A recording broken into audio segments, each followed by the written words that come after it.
உஜாலா திட்டத்தை பிரதமர் நரேந்திர மோடி தொடங்கி வைத்து 6 ஆண்டுகள் நிறைவு.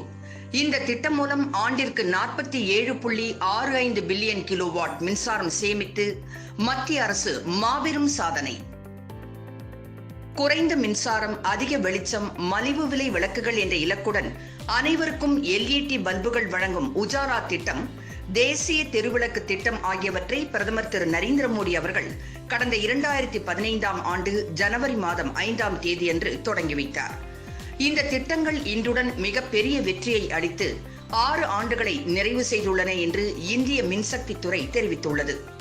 இந்த 2 திட்டங்களையும் மத்திய மின்சக்தி அமைச்சகத்தின் கீழ் உள்ள பொதுத்துறை நிறுவனங்களின் கூட்டு முயற்சியில் தொடங்கப்பட்ட EESL எனப்படும் எரிசக்தி திறன் சேவைகள் நிறுவனம் அமல்படுத்தியது. உஜாலா திட்டத்தின் கீழ் நாடு முழுவதும் 36.69 கோடி LED பல்புகளை EESL நிறுவனம் வழங்கியது. இதன் மூலம் ஆண்டிற்கு 47.65 பில்லியன் கிலோவாட் மின்சாரம் சேமிப்பு ஏற்பட்டதாக மதிப்பிடப்பட்டுள்ளது. மேலும் ஆண்டிற்கு 38.59 மில்லியன் டன்கள் கார்பன் டை ஆக்சைடு வெளியேற்றமும் குறைந்துள்ளதாக மதிப்பிடப்பட்டுள்ளது. இது தவிர 72 லட்சம் LED டியூப்லைட்டுகள், 23 லட்சத்திற்கும் மேற்பட்ட குறைந்த மின்சாரத்தில் இயங்கும் மின் விசிறிகளும் இந்த திட்டத்தின் கீழ் மலிவு விலையில் வழங்கப்பட்டன. தேசிய தெருவிளக்கு திட்டம் மூலம் நாடு முழுவதும் 1.14 கோடி LED தெருவிளக்குகள் பொருத்தப்பட்டன. இதன் மூலம் ஆண்டிற்கு 7.67 பில்லியன் கிலோவாட் மின்சாரம் சேமிக்கப்பட்டதாகவும் ஆண்டிற்கு 5.29 மில்லியன் டன்கள் கார்பன் டை ஆக்சைடு வெளியேற்றம் குறைக்கப்பட்டதாகவும் மதிப்பிடப்பட்டது.